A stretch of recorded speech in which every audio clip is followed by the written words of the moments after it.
भाई और बहनों, ये कलयुग की बिचली पीढ़ी है। इस समय का इंतज़ार परमपिता परमेश्वर कबीर देव सतगुरु रामपाल जी भगवान को भी बेसब्री से रहता है। और इस समय का इंतज़ार ये जो 21 ब्रह्मांड का नकली स्वामी है, नकली गुरु है, ज्योति निरंजन क्षर पुरुष काल, इसको भी उतनी ही बेसब्री से इंतज़ार रहता है। क्योंकि सृष्टि रचना के माध्यम से पूज्य गुरुदेव जी ने हमें बताया, समझाया कि बच्चों, जब कबीर भगवान यानी स्वयं गुरुदेव अपने पुत्र जोगजीत का रूप बनाकर प्रथम बार जब 21 ब्रह्मांड में आए और तपतशिला पर काल के साथ में मुलाकात हुई, उस समय काफ़ी कुछ एग्रीमेंट हुए थे। उनमें से एक मुख्य एग्रीमेंट भक्ति को लेकर था, क्योंकि ज्योति निरंजन इस काल को पता था कि ये जो जोगजीत है, जो मेरा भाई है, क्योंकि वो समझ नहीं पा रहा था, परमात्मा ने जोगजीत का रूप बना लिया था, तो काल परमात्मा जी को जोगजीत रूप में देखकर अपना बड़ा भाई समझ रहा था। तो काल को पता था कि भाई ये परमात्मा से शक्ति लेकर आया है और मेरी पार बसाएगी नहीं। तो उसने चापलूसी की और कहा कि मेरी कुछ शर्तें हैं, आप उनको स्वीकार कीजिए, मुझ पर अनुग्रह कीजिए, आप मेरे से बड़े हैं, आप मेरे पिता समान हैं। तो परमात्मा ने कहा कि मांग, क्या मांगता है? तो एक जो मुख्य शर्त थी वो ये थी कि आप 3 युगों में जीव कम लेकर जाना, और चौथा युग जब कलयुग आए उस समय आप जितने मर्जी जीव सतलोक ले जाना, मैं कोई बाधा उत्पन्न नहीं करूँगा किसी भी प्रकार से। और साथ में एक अर्ज और करी थी कि आप जबरदस्ती मत करना, आप बाई फोर्स किसी को सतलोक लेकर मत जाना। आप अपना ज्ञान समझाना, अपनी मर्यादा बताना, अपना भक्ति विधान बताना, जो भी आप ज्ञान दो, लेकिन आप जबरदस्ती किसी के साथ मत करना। आप अपनी मर्जी से किसी को लेकर मत जाना। आप जो विधान उनको बताओगे, जो भक्ति मर्यादा बताओगे, जो उसमें फिट बैठे, आप उन्हीं जीवों को सतलोक लेकर जाना। तो परमात्मा ने कहा कि ठीक है भाई, मैं आपकी ये बात मान लेता हूं। तो भाई और बहनों, इस एग्रीमेंट के अनुसार परमात्मा जी को भी इस कलयुग की बिचली पीढ़ी वाले समय का बेसब्री से इंतजार रहता है, और काल बली को भी इस समय का इंतजार रहता है। काल को डर रहता है कि भाई मैंने खुद कलयुग की बिचली पीढ़ी में यानी कलयुग में जितने मर्जी जीव ले जाना, मैंने खुद परमात्मा जी को कह रखा है। तो काल इस समय भयभीत है, डरा हुआ है, सहमा हुआ है। तो वो कोशिश करेगा भाई और बहनों, और कोशिश उसने पूरी कर रखी है। अब क्या कोशिश करेगा? कोशिश उसने पूरी कर रखी है। जिसके कर्म बिगड़वाने थे बिगड़वा दिए, जिसके मन में शंका पैदा करनी थी कर दी, आत्माओं को जितना मलिन करना था कर दिया, आडंबर पाखंड झूठ फरेब जितना फैलाना था उसने फैला दिया। तो अब इस सत्य भक्ति मार्ग पर जो आप और हम लगे हैं, अब यहां पर बराबर आप और हमारे ऊपर दोनों शक्तियों का प्रभाव है, काल का और दयाल का। दयाल पूरी कोशिश करेगा कि हम सतलोक चले जाएं, काल पूरी कोशिश करेगा कि हम यही रह जाएं। अब इसमें दोनों के 2 एलिमेंट हैं, एक संगत एक कुसंगत। सतगुरु चाहेगा कि मैं अपने बच्चों को भक्ति के साथ साथ सुसंगत प्रदान करूं, साध संगत प्रदान करूं, अच्छे और दृढ़ भक्तों की संगति प्रदान करूं, ताकि इनका विश्वास भक्ति पर दृढ़ हो। ये मेरे द्वारा दिए गए ज्ञान पर चिंतन मनन कर सकें, मंथन कर सकें, विवेचन कर सकें।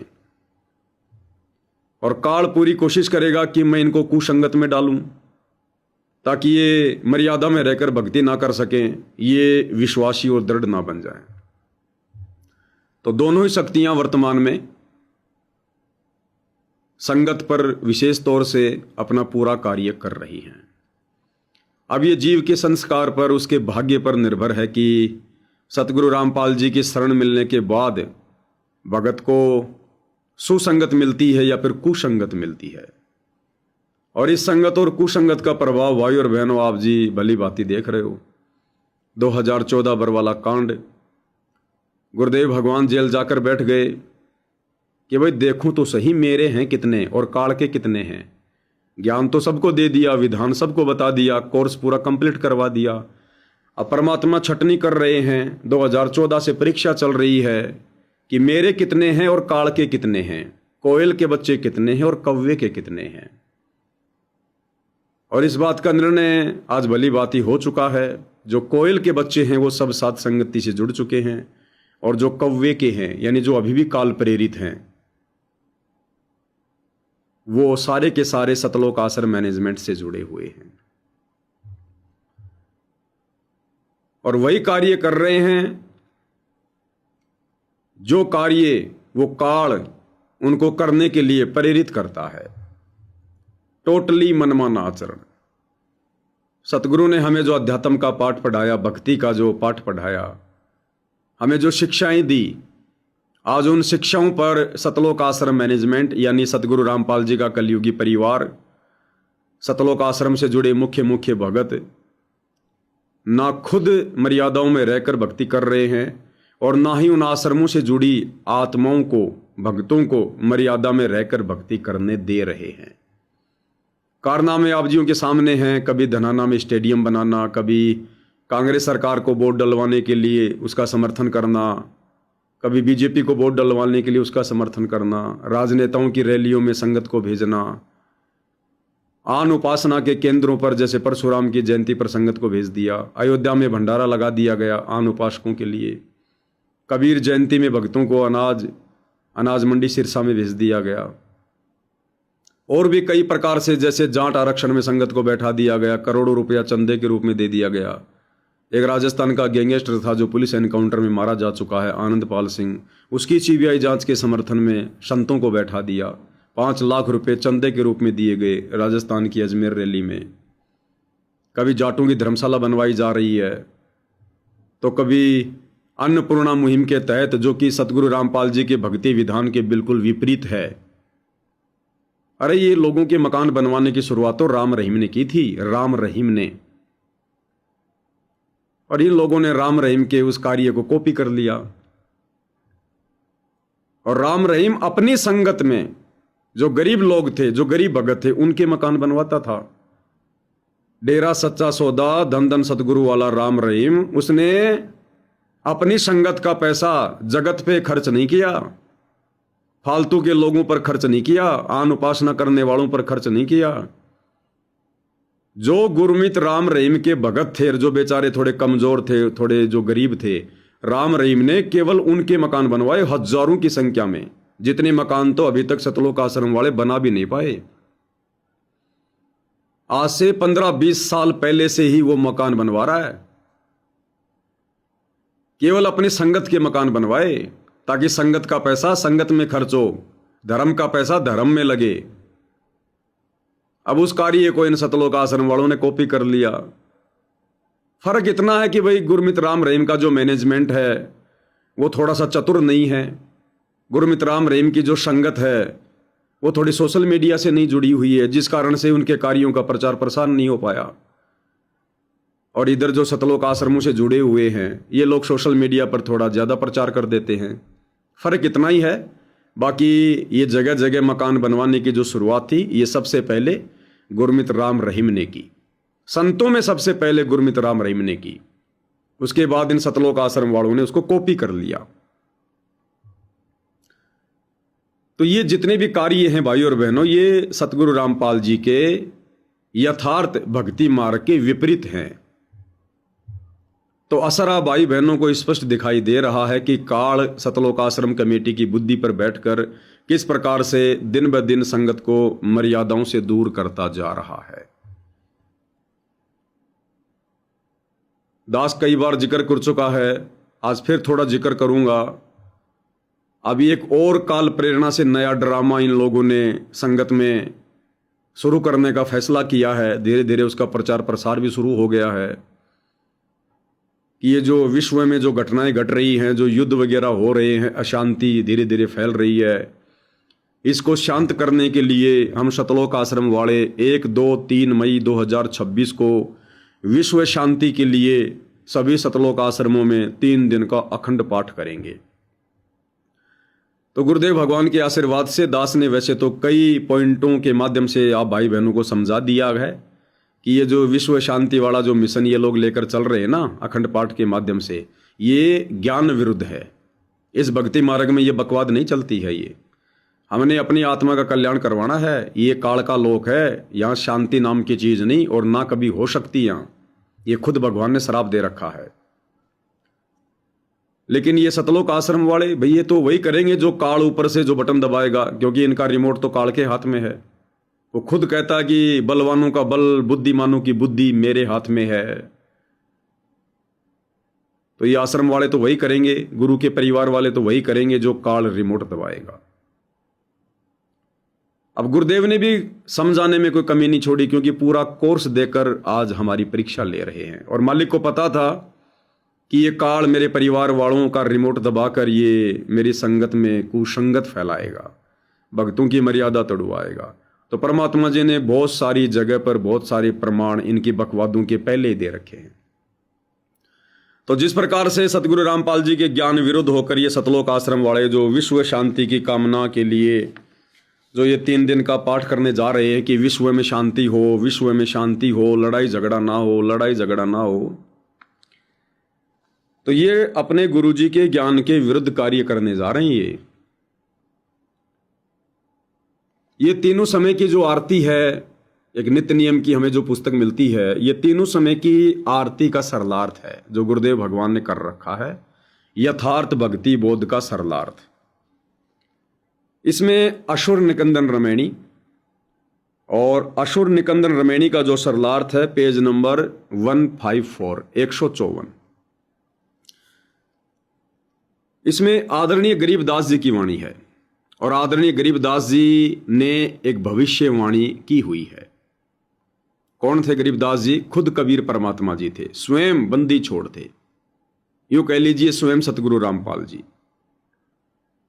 उन्होंने भविष्यवाणी कर रखी है। क्या भविष्यवाणी है? आवेगा दखन से दीवाना काबुल का, काल किलियम गल है तुर्काना। इसका सरलार्थ किया है, यह भविष्यवाणी है, वाणी है आदरणीय गरीबदास जी की, सरलार्थ कर रहे हैं सतगुरु रामपाल जी। और सतगुरु रामपाल जी क्या कह रहे हैं इस वाणी के विषय में कि यह भविष्यवाणी है, यानी ऐसा घटित होगा। इसमें बताया है कि दक्खन यानी दक्षिण का दीवाना शब्द है, इसका संपर्क भारत देश के दक्षिण दिशा से नहीं है। यदि कोई अंदाजा लगाए कि कोई भारत के दक्षिणी हिस्से यानी गुजरात से नेता आएगा, वह काबुल का नाश करेगा, यह उचित नहीं है, क्योंकि एक व्यक्ति काबुल देश में जाकर उसका नाश नहीं कर सकता। अब गुरुदेव ने स्पष्ट कर दिया, क्योंकि परमात्मा अंतर्यामी है। गुरुदेव कह रहे हैं कि यहां पर जो ये दक्षिण शब्द है, आवेगा दक्खन से दीवाना, दक्खन यानी दक्षिण से। तो गुरुदेव को पता था कि राजनीति में जो भारत की राजनीति है उसमें नरेंद्र मोदी का नाम कुछ समय के लिए जोर शोर से उछलेगा। लोग उसे पता नहीं क्या क्या मानेंगे, उसके ऊपर आश्रित हो जाएंगे, उसके फैन हो जाएंगे कि बस नरेंद्र मोदी ही भारत को धर्मगुरु बनाएगा, विश्व गुरु बनाएगा। तो गुरुदेव ने पहले ही क्लियर कर दिया सन 2013 में, बरवाला कांड से 1 साल पहले, जिस समय तक तो नरेंद्र मोदी भारत का प्रधानमंत्री भी नहीं बना था, लेकिन मालिक ने संकेत में कर दिया। मालिक को पता था कि अब आगे प्रधानमंत्री कौन बनेगा और किस प्रकार से उसकी झूठी महिमा भारत में फैलेगी। तो गुरुदेव ने पहले लिख दिया कि भाई कोई ये ना सोचे कि भारत की दक्षिण दिशा से यानी गुजरात से, साफ साफ लिखा हुआ है गुरुदेव ने कोष्टक में गुजरात, कि गुजरात से कोई नेता आएगा, क्योंकि गुजरात भारत की दक्षिण दिशा में है। तो कोई ये अंदाजा ना लगा ले इस वाणी का कि भारत की दक्षिण दिशा से यानी गुजरात से कोई नेता आएगा और वो उस काबुल देश में जाकर काबुल का नाश करेगा। गुरुदेव कह रहे हैं ऐसा नहीं है। यदि कोई अंदाजा लगाए कि कोई भारत के दक्षिणी हिस्से गुजरात से नेता आएगा वह काबुल का नाश करेगा, यह उचित नहीं है, क्योंकि एक व्यक्ति काबुल देश में जाकर उसका नाश नहीं कर सकता। इसका अर्थ यह है कि जैसे भारत देश पूर्वी देशों में है तथा इंग्लैंड, अमेरिका आदि पश्चिमी देश है, इसी प्रकार कुछ उत्तरी देश हैं और कुछ दक्षिणी देश है। यहां पर दक्षिणी देश का वर्णन है कि कोई दक्षिणी देश काबुल देश पर आक्रमण करेगा। इसका वास्तविक अर्थ क्या है?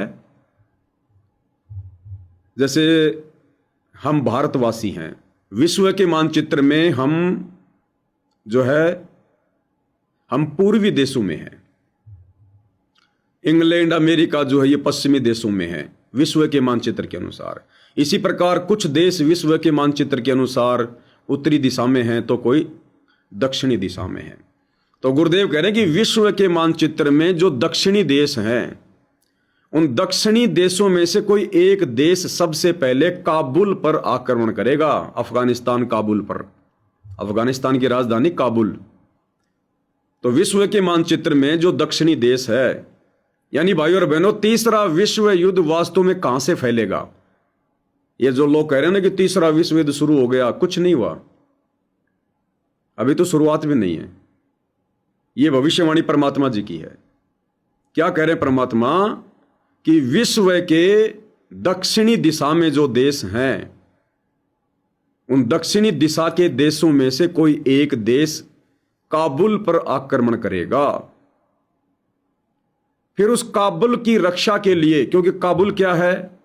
मुस्लिम देश है, फिर उस काबुल देश की सहायता के लिए, रक्षा के लिए दूसरे मुस्लिम देश आएंगे और इस प्रकार से ये विश्व युद्ध छिड़ेगा फिर। और जितने भी मुसलमान हैं, जितने भी ये मुस्लिम कंट्री हैं, ये सब खत्म होंगी। यहां पर दक्षिणी देश का वर्णन है कि कोई दक्षिणी देश काबुल देश पर आक्रमण करेगा। काबुल मुस्लिम देश है, उसकी सहायता के लिए अन्य मुस्लिम देश मिलकर दक्षिण वाले देश के साथ युद्ध करेंगे। इस प्रकार तुर्कों अर्थात मुसलमान देश गलेगा, अर्थात विनाश को प्राप्त होगा। यह भविष्यवाणी आदरणीय गरीबदास जी ने 300 साल पहले की हुई है और इस भविष्यवाणी की विपरीत आज वर्तमान में काल प्रेरणा से सतलोक आश्रम मैनेजमेंट वाले सतगुरु रामपाल जी का कलयुगी परिवार अपनी मनमानी चलाते हुए, परमात्मा के विधान को तोड़ते हुए, अपने आप को शाना समझते हुए और विश्व में शांति स्थापना के लिए मई महीने में 3 दिन का अखंड पाठ करने जा रहा है। जैसे इन लोगों के पाठ करने से शांति हो ही जाएगी, जैसे इन लोगों को बिल्कुल कन्फर्म है। अरे तुम पिछले 6 साल से पाठ कर रहे हो सतलोक आश्रम खोल के, 8 साल से, अभी तक तो संगत में भी शांति पैदा नहीं हो पाई। संगत में भी ये हरियाणा में आए दिन नए नए कांड होते हैं, आए दिन लड़ाई झगड़े होते हैं हरियाणा में। गैंगस्टरों की धरती बन गई हरियाणा। पहले हरियाणा में तो शांति पैदा कर दो। अब भाइयों और बहनों, आप और हमने तो ज्ञान को आधार बनाकर ही आगे बढ़ना है। ये आश्रम वाले तो भगवान की भविष्यवाणियों को भी फैल करने में लगे हुए हैं काल प्रेरणा से, क्योंकि काल ने तो कर्म फुड़वाने हैं। परमात्मा ने भविष्यवाणी कर रखी है कि इस प्रकार से विनाश होगा और आश्रम वाले कह रहे हैं नहीं गुरुजी, हम आपकी भविष्यवाणी को सफल नहीं होने देंगे, हम शांति लाएंगे विश्व में, फोड़ेंगे सारी संगत के कर्म। क्योंकि जो जो भाई बंधु जो सतलोक आश्रमों से जुड़े हुए हैं, आंखों पर काली पट्टी बांध कर चल रहे हैं, और जिन जिन लोगों ने इस मई वाले अखंड पाठ में जो विश्व शांति के लिए लोग करने जा रहे हैं, यदि किसी ने सहयोग किया शारीरिक सेवा करके, उन आश्रमों में जाके ज्योति पाठ देके, निश्चित तौर पर उनके घरों में अशांति शुरू होगी, अशांति, और उनकी और मर्यादा टूटेगी और परमात्मा से दूर होंगे, गुरुदेव को रुष्ट करेंगे, नाराज करेंगे। अब भाई और बहनों, भविष्यवाणी क्यों कर रखी है? क्योंकि ये युग परिवर्तन का समय है, और जब जब धरती पर युग परिवर्तन होता है तब तब महाविनाश होता है, और उस महाविनाश को परमात्मा भी नहीं रोकते हैं। ये जो वर्तमान का समय है, ये युग परिवर्तन का समय है। हम इस कलयुग में 1000 साल के लिए मिन्नी सतयुग में प्रवेश करने जा रहे हैं। युग परिवर्तन का समय है। हम त्रेता युग से जब द्वापर युग में आने की तैयारी कर रहे थे तो विश्व युद्ध हुआ, राम रावण युद्ध हुआ, और देवताओं तक ने उस युग में उस युद्ध में अपनी भूमिका निभाई। देवताओं तक ने राम रावण युद्ध में। युग परिवर्तन का समय था। ध्यान देना भाई और बहनों, ये जो विश्व शांति के ठेकेदार बन रहे हैं सतलोक आश्रम वाले, ये ध्यान दें। हम त्रेता से द्वापर युग में आने वाले थे, राम रावण युद्ध हुआ, विश्व युद्ध हुआ। अरे सबसे बड़े विश्व युद्ध तो वो थे। ये जो छोटी मोटी पढ़ाई पढ़कर जनरल नॉलेज की बातें करने वाले ये कहते हैं कि अभी तक कितने विश्व युद्ध हुए? 2 विश्व युद्ध हुए। प्रथम विश्व युद्ध उस समय हुआ, दूसरा विश्व युद्ध उस समय हुआ। इन्हें कुछ नहीं पता। ये खाली कलयुग की बात कर रहे हैं कि कलयुग में विश्व युद्ध कितनी बार हुआ। तो कलयुग में 2 बार हुआ है, लेकिन विश्व युद्ध तो पहले हो चुके हैं बहुत बड़े बड़े। ये कलयुग वाले विश्व युद्ध तो उनके आगे कुछ भी नहीं है। अरे प्रथम विश्व युद्ध कब हुआ था? शायद सन 1914 के आसपास कुछ ऐसा हम लोग पढ़ा कर जो है वो करते थे। तो प्रथम विश्व युद्ध में कितने लोग मरे होंगे? कितने लोग मरे होंगे? 1 करोड़ मर गए होंगे ज्यादा से ज्यादा। अरे सबसे बड़ा विश्व युद्ध तो त्रेता युग में था, राम रावण युद्ध। 18 पदम सेना तो शंकर जी ने अपने लोक से भेजी थी। 18 पदम, इकाई, दहाई, सैकड़ा, हजार, 10,000, लाख, 10 लाख, करोड़, 10 करोड़, अरब, 10 अरब, शंख, 10 शंख, नील, 10 नील, और पदम, 10 पदम। 18 पदम सेना अपने गणों की श्री रामचंद्र जी की सहायता के लिए, रावण से लड़ने के लिए अपने शिवलोक से शंकर जी ने भेजी थी। और रामचंद्र जी कितनी सेना लेकर गए थे? रीछों की, वानर सेना, और करोड़ों में भयंकर युद्ध हुआ था। विश्व युद्ध, पूरी दुनिया में टहलका मच गया था। देवताओं तक टहलका मचा हुआ था। देवता भी ऊपर से टकटकी लगा के देख रहे थे कौन जीतेगा कौन हारेगा। वो था विश्व युद्ध।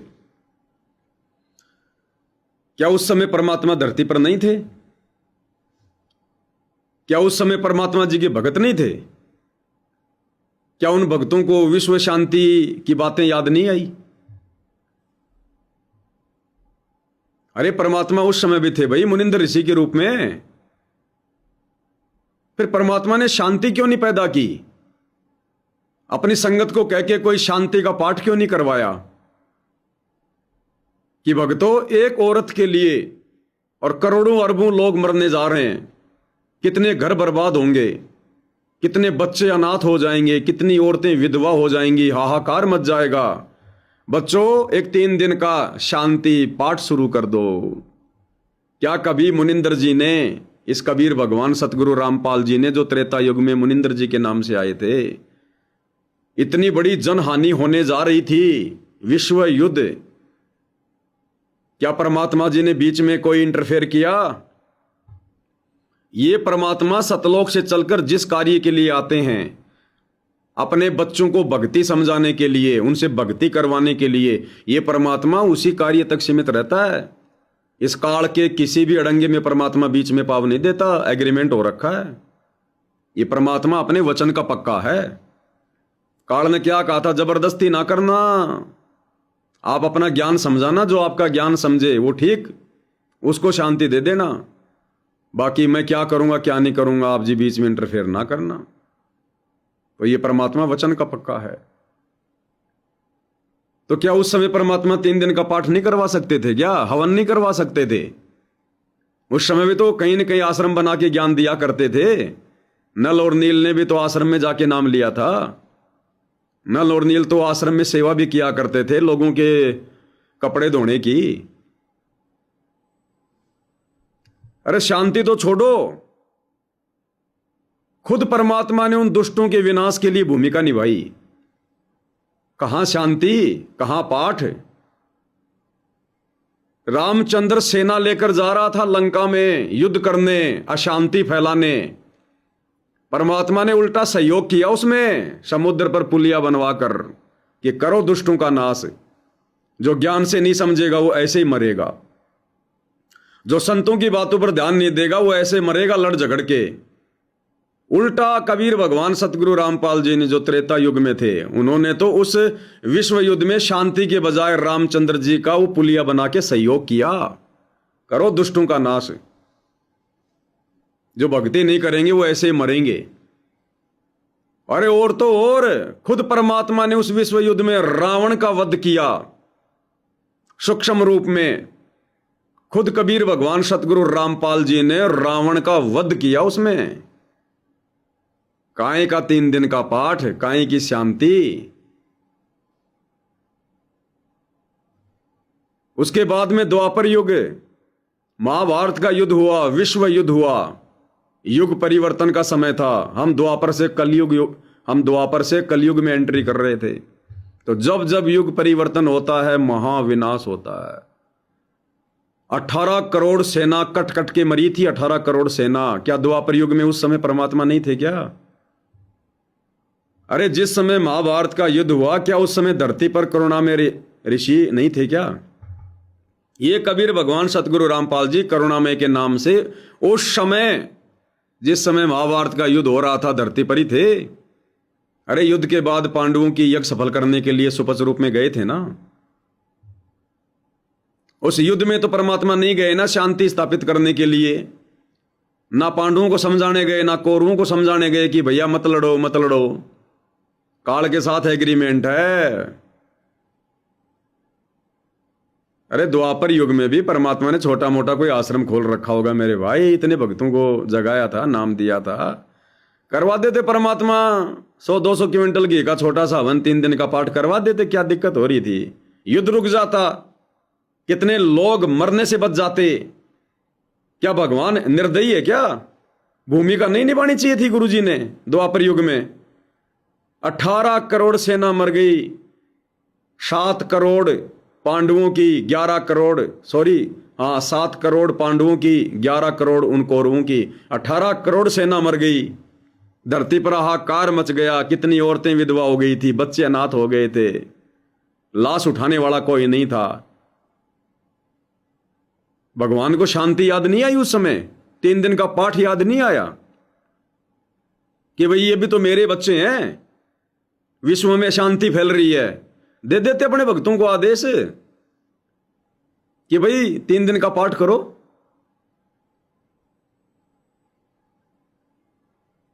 आज आप और हम क्या कर रहे हैं? और आज के लिए खुद गरीबदास जी ने भविष्यवाणी कर रखी है, जो आप जी को अभी दिखा दी। आवेगा दक्खन से दीवाना काबुल का, काल किल किलियम गल है तुर्काना। ये भविष्यवाणी है, यानी ऐसा होगा। 7 वचन पलटे नहीं पलट जाए ब्रह्मांड। जितने परमात्मा ने खत्म करने वो खत्म होंगे, जितने नष्ट करने वो नष्ट होके रहेंगे। भगवान ने तो हमें 20 साल से ये पाठ पढ़ाया। अब ये सत्संग तो सुनते नहीं सतलोक आश्रम वाले, ना ये संगत सुनती।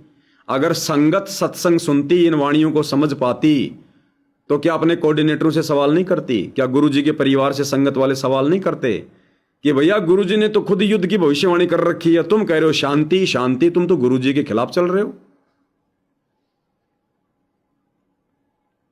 तो भाई और बहनों, कॉमन सेंस का प्रयोग करो, काल के जाल से बाहर निकलो। ये सतलोक आश्रम वाले तुम लोगों को काल प्रेरणा से भक्ति नहीं करने देंगे। ये इस कुक्रम में, इस पाठ में तुम लोगों से सहयोग करवाकर सेवा के नाम पर या पाठ के नाम पर ये तुम्हारे घरों में और ज्यादा अशांति पैदा करना चाहते हैं, क्योंकि ऐसा करने से गुरुजी का वचन टूटेगा, हम गुरुजी के ज्ञान के विपरीत माने जाएंगे। अरे जिसको शांति चाहिए, भगवान धरती पर है, आओ उनकी शरण में, आते क्यों नहीं? महाभारत के युद्ध के बाद जब युधिष्ठिर को 3 ताप का कष्ट सताने लगा, अशांत रहने लगा, बुरे बुरे सौपन आने लगे, तो युधिष्ठिर को शांति चाहिए थी। वो शांति लेने के लिए पांचों पांडव और श्री कृष्ण नंगे पैर चलकर भगवान की झोपड़ी पर गए थे। भगवान की झोपड़ी पर आधीन होकर, निरभिमानी होकर, तब भगवान उनके वहां गए और उनका भोजन किया, शंख बजा, तब थोड़ी बहुत शांति आई। ये जो विश्व में शांति फैल रही है, लड़ाई झगड़े हो रहे हैं, अगर इन देशों को शांति चाहिए अगर किसी को, तो इस परमात्मा के चरणों में आना पड़ेगा, चरणों में। ये भगवान नहीं जाता। और तुम बन गए ठेकेदार, क्योंकि संगत से पैसा आ रहा, सिर्फ माया के लिए, चंद पैसों के लिए, इन कागज के टुकड़ों के लिए तुम आश्रम वालों ने अपना दीन धर्म बेच डाला, अपना जमीर बेच डाला। चंद पैसों के लिए तुम संगत की मर्यादा तोड़वा रहे हो। अरे साल में 6-6 प्रोग्राम कर रहे हो, इतना पैसा डकार रहे हो संगत का, पेट नहीं भर रहा क्या उससे? बकस दो बेचारी संगत को, ढंग से सर्वनाश करवा के छोड़ोगे क्या? तो भाई और बहनों, टोटल सतगुरु के ज्ञान के विरुद्ध हो रहा, टोटल सतगुरु के ज्ञान के विरुद्ध। ये परमात्मा काल के साथ किए गए एग्रीमेंट के अनुसार जबरदस्ती बीच में जाके पैर नहीं फंसाएगा। और गुरुदेव ने क्या बताया? गुरुदेव भारत में क्यों आए भाई? अरे परमात्मा अपने इस भक्ति मार्ग की शुरुआत भारत में क्यों करते हैं? क्या कबीर भगवान को इस बात का नहीं पता था कि आगे चलकर ऐसे ऐसे सन 2026 में युद्ध होगा, लड़ाइयां होंगी, झगड़े होंगे? तो परमात्मा भारत की बजाय उन्हीं देशों में प्रकट हो जाते, उन्हीं देशों में आश्रम खोल लेते, अपना ज्ञान प्रचार करते और वहां पर पाठ ही पाठ करते। ईरान में, इराक में, इजराइल में, अमेरिका में, अरे वहां प्रकट हो जाते भारत की बजाय। क्योंकि भगवान तो अंतर्यामी है, इनको तो पता था ना कि ऐसे ऐसे आगे चल के इजराइल और अमेरिका ऐसे ऐसे लड़ाई झगड़ा करेंगे, फिर वो काबुल में झगड़ा होगा, तो भगवान एक आश्रम अपना काबुल में भी खोल लेते पहले ही। भारत में थोड़ा लेट आ जाते क्योंकि भारत में थोड़ी शांति है। क्या तुम आश्रम वाले अपने गुरुजी से भी ज्यादा शाणे हो?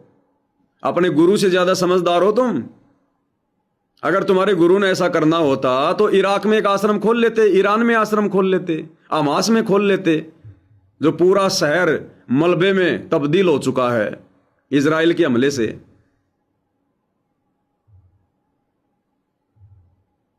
ये जो पाठ है ना 3 दिन के, ये दुनिया में शांति पैदा करने के लिए परमात्मा ने शुरू नहीं करवाए। ये 5 यज्ञ में से एक यज्ञ है धर्म यज्ञ, जिसमें ज्योति और पाठ आता है। ये परमात्मा जी ने संगत से इसलिए करवाए हैं ताकि तुम्हारी भक्ति जमा हो। अरे गुरुदेव ने हमें यहां तक आदेश दिया है कि बच्चों, ये पाठ तुम निष्काम भाव से करवाना, निष्काम भाव से, किसी चीज की कामना मत करना, तब ये पाठ काम करेगा। और तुम तो कामना पहले कर रहे हो विश्व शांति की, विश्व शांति की, और पाठ करवा रहे हो। वो पाठ क्या खाक काम करेगा तुम्हारे मोक्ष में? अपने भगत को भी गुरुदेव ने मना किया कि बिना किसी कामना के निष्काम भाव से पाठ करवाना। जब तक भक्ति सकामना यानी जब तक तुम्हारे मन में कोई इच्छा है, तब लग निष्फल सेव, तुम्हारी सारी भक्ति बेकार। और कहे कबीर वे क्यों मिले निष्कामी निजदेव। तो गुरुदेव तो कह रहे हैं कि बिना किसी डिमांड के, बिना किसी इच्छा के, बिना किसी कामना के। भगत ने यह कामना करते हुए भी पाठ नहीं करवाना कि भगवान मेरे घर में शांति हो जाए। वो घर में तो शांति हो जाएगी थोड़ी बहुत, लेकिन वो तेरा फल वहीं नष्ट हो जाएगा, मोक्ष में कोई काम नहीं करेगा वो पाठ है।